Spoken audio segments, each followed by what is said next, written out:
할렐루야. 수요 영상 예배에 함께 하시는 우리 성도님들을 주님의 이름으로 환영하고 축복합니다. 내일은 성탄절이죠. 성탄 감사 예배로서 하나님께 영광 올려드릴 소망합니다. 그리고 이 땅 가운데 오신 그 예수 그리스도를 다시 한번 감사함으로 묵상하고 생각하면서 예수 그리스도를 더욱더 닮아갈 수 있는 우리들의 믿음, 우리들의 신앙이 되어지기를 간절히 소망합니다. 이 시간 다 같이 함께 찬양으로 하나님께 영광 올려드리겠습니다.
아멘.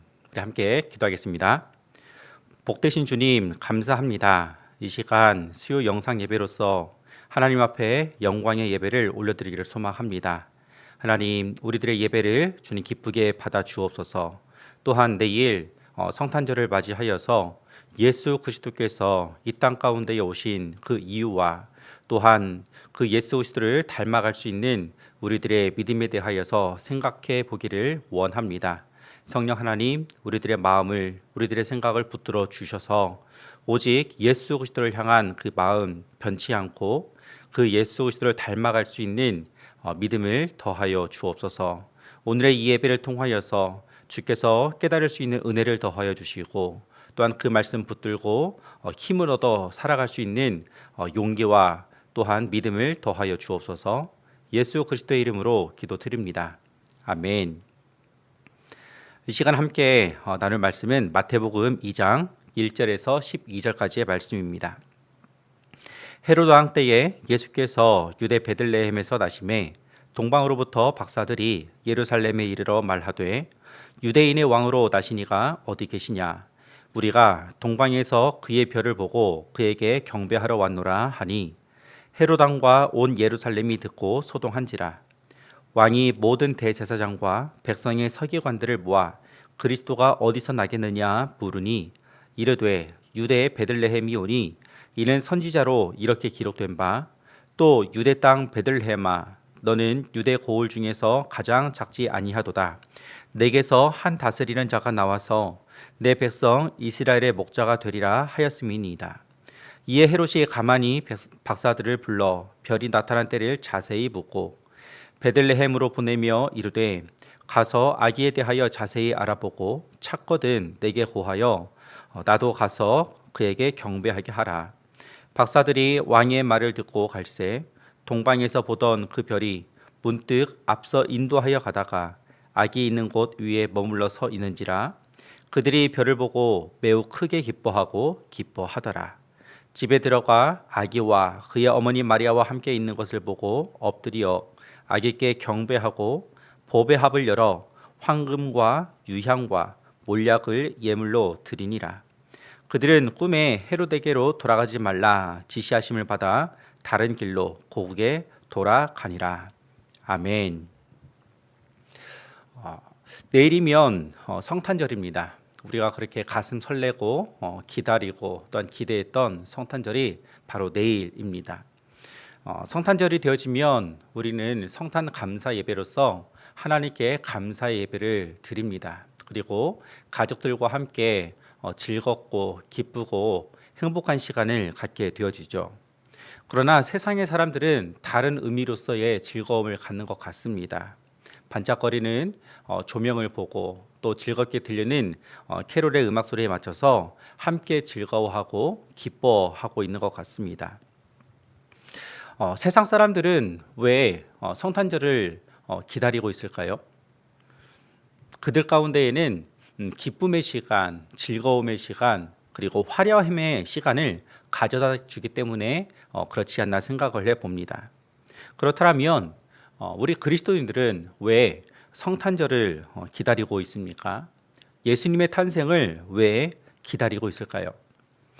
그 답은 아마도 예수님께서 이 땅 가운데에 오신 이유를 생각해 보면 그 이유를 찾을 수 있을 것 같습니다. 구약 시대 때부터 이스라엘 백성들은 메시아를 간절하게 기다렸습니다. 특히 말라기 선지자 이후에 400년 동안 영적인 침묵기를 지나면서 그 메시아를 갈망하는 것은 극에 달하였습니다. BC 166년에 있었던 마카비 혁명이 있었는데요. 이 마카비 혁명을 통해서 잠시 독립을 맛보기도 했습니다. 그러나 그 독립의 기간은 잠깐이었고 다시 이스라엘은 로마의 통제 가운데에 놓여지게 되어지죠. 이스라엘이 그토록 간절하게 메시아 그리스도를 기다리고 있는 이유는 자신들의 이러한 억눌린 상황 가운데에서 해방시켜줄 아주 강력한 메시아, 강력한 군주를 꿈꾸고 기대했기 때문에 그러합니다. 그 메시아가 오면 지금의 이러한 힘든 상황도 벗어날 수 있고 또한 이렇게 괴로운 상황 가운데서도 벗어날 수 있을 것이다 라는 이러한 소망이 있었기 때문에 메시아를 기다렸던 것이죠. 그렇게 기다리던 이 메시아에 대한 소망이 드디어 실현이 되어지죠. 오늘 본문의 말씀 보니까 헤롯 왕 때에 그 헤롯 왕을 찾아왔었던 동방 박사들이 있었습니다. 그들이 와서 헤롯 왕에게 물어보는 것은 이것이죠. 예루살렘에 이르러서 왕으로 나신 이가 어디 계시냐?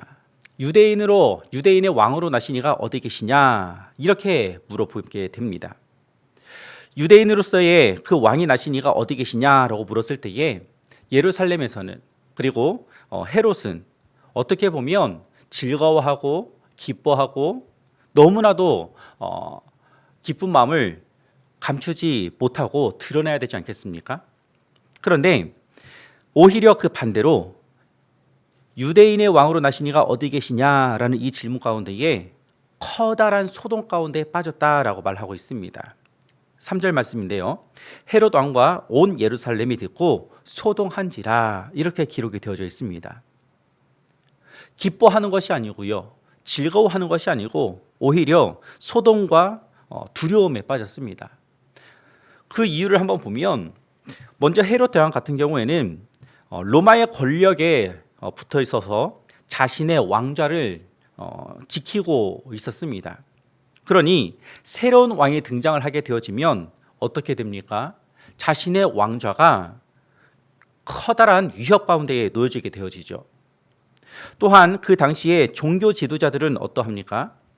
종교 지도자들은 성경에 대한 지식이 해박합니다. 그 누구보다도 메시아가 베들레헴에서 날 것도 알고 있습니다. 그런데 동방 박사가 와서 물어본 이 질문 가운데에 이 종교 지도자들조차도 두려움에 빠지게 되어지죠.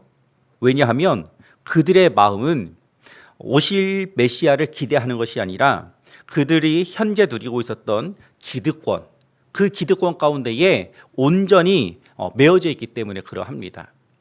메시아가 오게 되어지면은 자신들이 누리고 있었던, 자신들이 가지고 있었던 기득권을 완전히 사라지게 되어지기 때문에 그들 또한 두려움 가운데에 놓여져 있던 것이죠.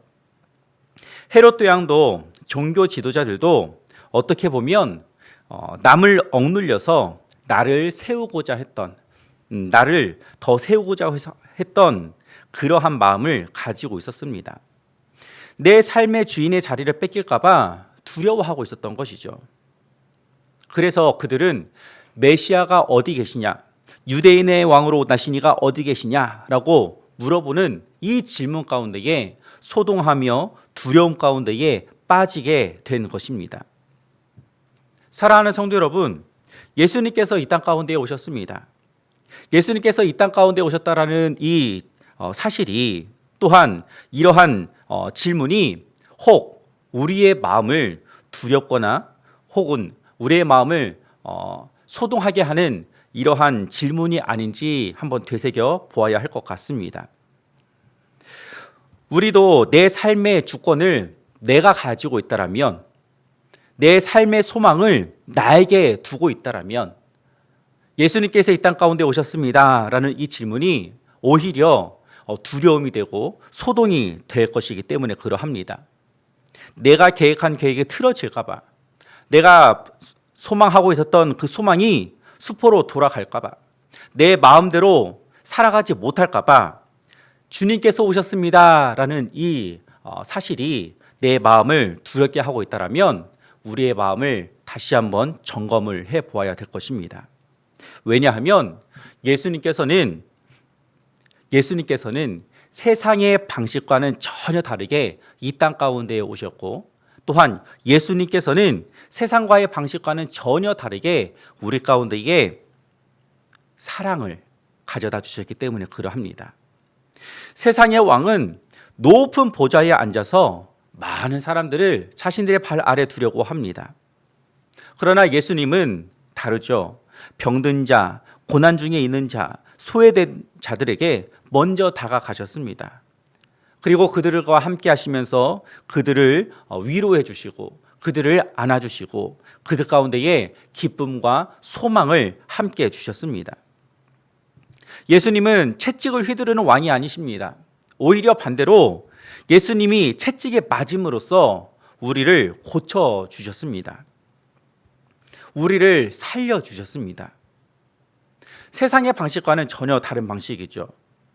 또한 예수님께서 이 땅 가운데 오셔서 예수님의 사명을 감당하셨는데 그 사명이 무엇입니까? 우리가 가지고 있는 그 죄를 예수님께서 대신 지시고 십자가에 못 박혀 돌아가시는 것, 그것이 예수님께서 이 땅 가운데 오신 이유이지요. 죄가 있는 이상 우리는 하나님 앞으로 나아갈 수가 없습니다. 그런데 이 죄의 문제가 해결이 되어져야만이 우리가 하나님께 나아갈 수가 있고 하나님과 연합을 할 수가 있게 되어주는 것이죠. 하나님과의 끊어진 다리를 놓기 위해서 예수님께서는 자신의 몸을 십자가의 제물로 내어주셨습니다. 이것이 예수님께서 우리 가운데 보여주신 사랑인 것이죠. 우리는 예수님을 세상의 논리의 도구로 보고 있지 않는지 한번 생각을 해보아야 합니다. 내가 어떠한 커다란 시험 가운데에 합격하기 위하여서 예수님이라는 도구를 사용하고 있지 않습니까? 내가 승진하기 위하여서 예수님을 그 승진의 도구로 사용하고 있지 않습니까? 내가 번영하기 위하여서 예수님을 그 번영의 도구로 삼고 있지는 않습니까? 우리는 그 예수님을 어떠한 것을 위한 도구로서 바라보는 것이 아니라 그 예수님을 예수님 자체로 나의 영혼의 구원자로 바라봐야 될 줄로 믿습니다. 그래야만이 성탄절이 진정한 의미가 있는 것이죠. 그렇다면 성탄절을 앞두고 우리가 예수님을 맞이하는 자세는 어떠해야 하겠습니까? 먼저 첫 번째로는 그 예수님을요 사모하며 나아가야 합니다. 1절 말씀을 보면 헤롯 왕 때에 예수께서 유대 베들레헴에서 나심에 동방으로부터 박사들이 예루살렘에 이르러 말하되. 자, 1절 말씀 보니까 동방으로부터 온 박사들이 등장을 합니다. 동방의 박사들은 별 하나를 보고 수개월 동안 험난한 여행을 마다하지 않았습니다. 헤롯처럼 내 자리를 걱정하는 두려움이 아니라 진정한 왕을 보고자 하는 그 갈망이 그들의 발걸음을 움직이게 하였습니다. 헤롯처럼 내 자리를 걱정하며 떠는 것이 아니라 진정한 내 삶의 통치자를 기다리는 그러한 간절함이 필요합니다. 마치 동방의 박사들이 수개월에 걸쳐서 아기 예수님을 만나러 오듯이 자신들의 시간과 자신들의 열정과 자신들의 에너지를 충분히 소비하고도 남을 그러한 가치가 있다라고 판단되는 것처럼 그 예수님을 사모하는 이 마음이 우리 가운데에 필요합니다. 그래서 주님, 나의 삶에 오셔서 나를 다스려 주옵소서라는 이러한 고백이 있어야 되는 것이죠. 사랑하는 성도 여러분, 우리들의 마음 가운데에 그 예수님께서 찾아오셔서 나의 상처된 마음을 치유하여 주시고 나의 메마른 심령을 주님께서 다시금 그 메마름을 주님께서 다시 생명샘의 샘물로서 채워주시고 나의 간절한 그런 소망을 예수님께서 채워주시는 놀라운 은혜가 있기를 간절히 소망합니다.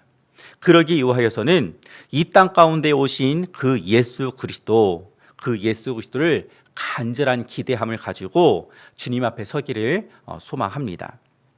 두 번째로 우리가 예수님을 맞이하는 자세는 가장 귀한 것을 드리며 경배해야 되는 것입니다. 11절 말씀 보면 집에 들어가 아기와 그의 어머니 마리아와 함께 있는 것을 보고 엎드려 아기께 경배하고 보배 합을 열어 황금과 유향과 몰약을 예물로 드리니라. 아멘.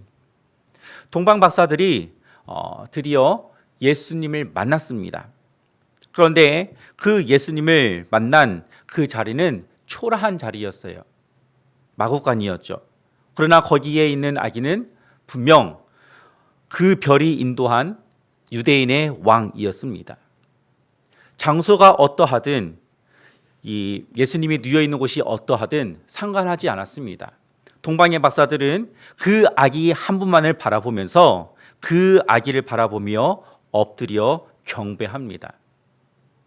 동방의 박사들, 학식이 뛰어난 사람들, 세상의 가치로 보면 지극히 높은 자리에 있는 위치 가운데 있다 하더라도 그들은 이제 막 태어난 아기 예수를 바라보고 왕으로 인정하고 그 아기 예수께 엎드려 경배합니다.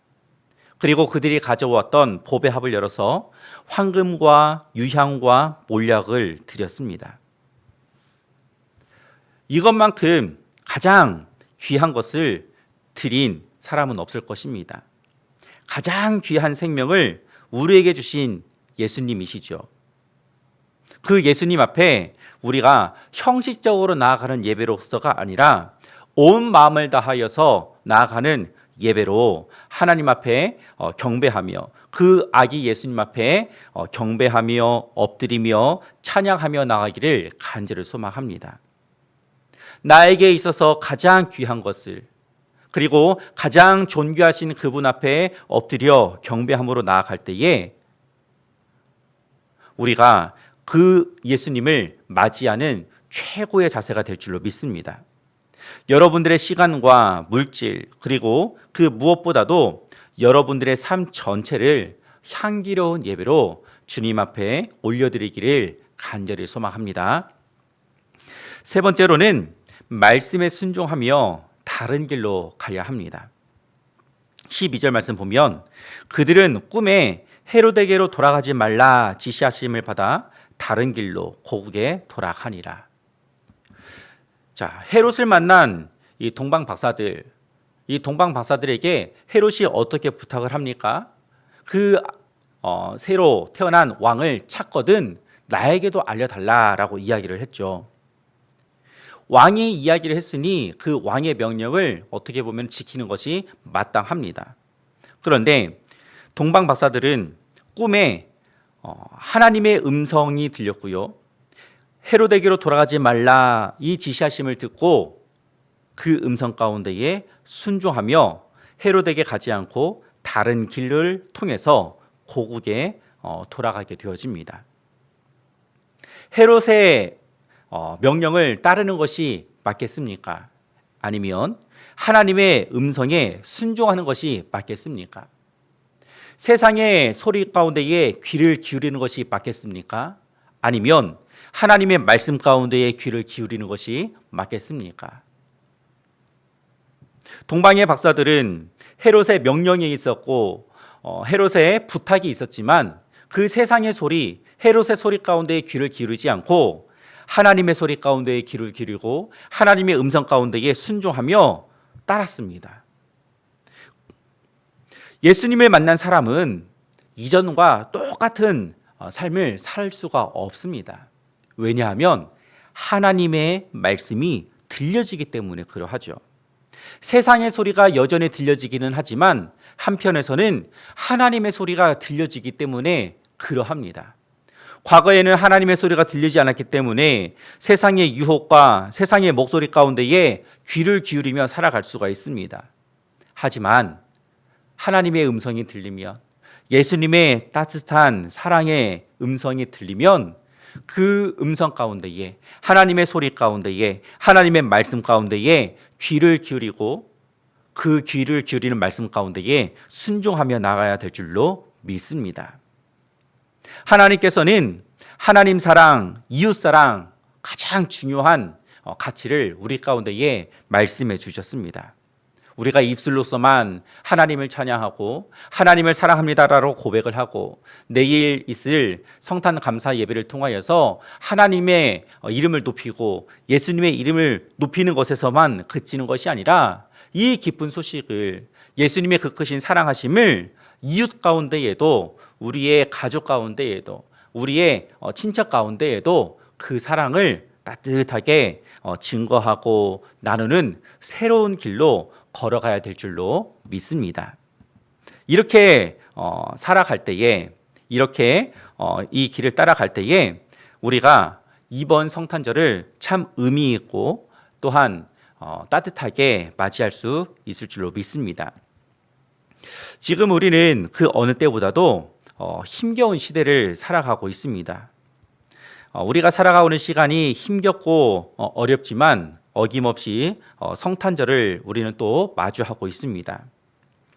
끝이 보이지 않는 경제적인 불안과 관계의 단절의 아픔과 각자의 삶을 짓누르고 있었던 고단한 문제들 앞에서 우리들의 마음은 어떻게 보면 동방 박사의 기쁨보다는 예루살렘에서 일어났었던 소동과 두려움이 우리의 마음 가운데에 채워져 있을 수도 있겠습니다.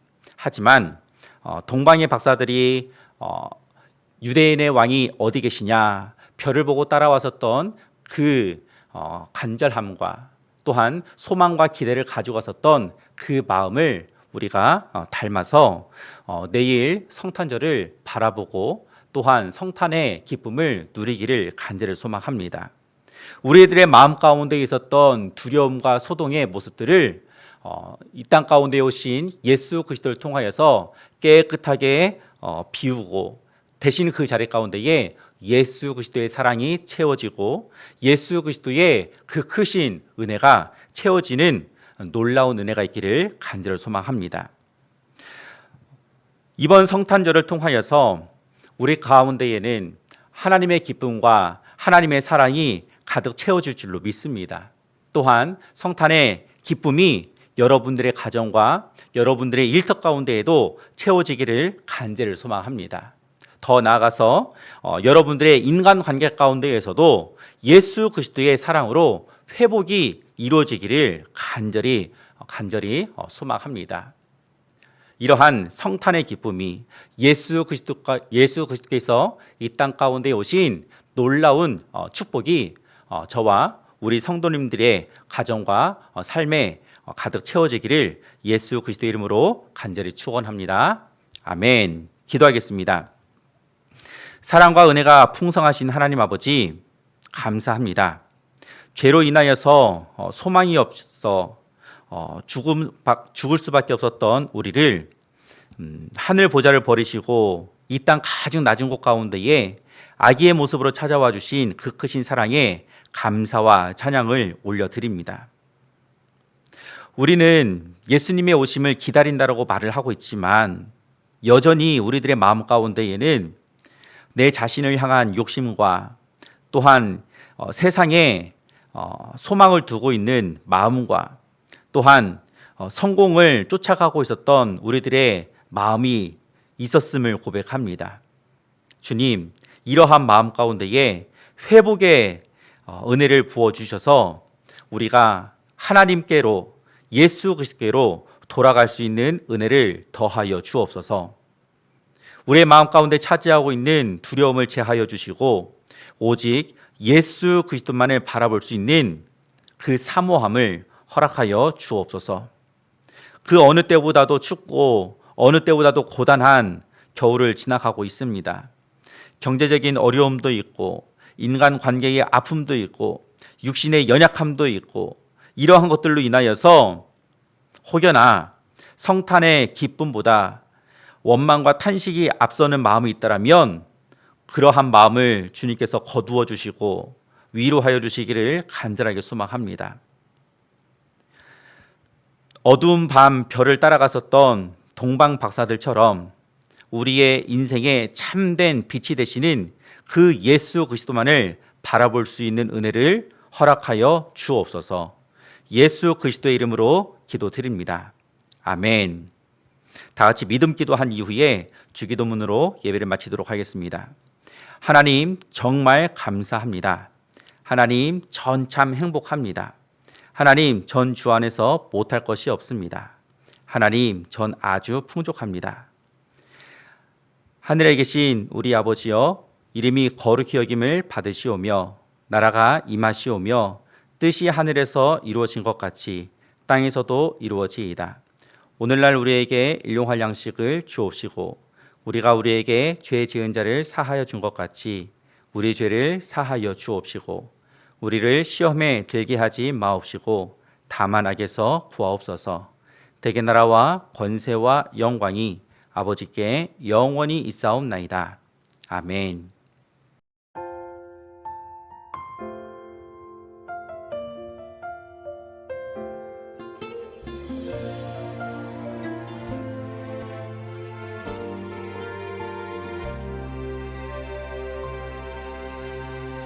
기도할 때 상한 맘 만지시며 내 모든 상처 치료하시네. 기도할 때 삶의 짐 벗어지며 하늘에 위로 주시네. 기도할 기도할 때 내게 지혜를 주사 주의 뜻대로 살게 하시네. 기도할 때 주님 함께 계시니 내 영혼 참 평안하네. 기도를 멈추지 않으리. 기도를 통해 역사하시니 신실하신 하나님 반드시 응답하시니 믿음의 기도 멈추지 않으리.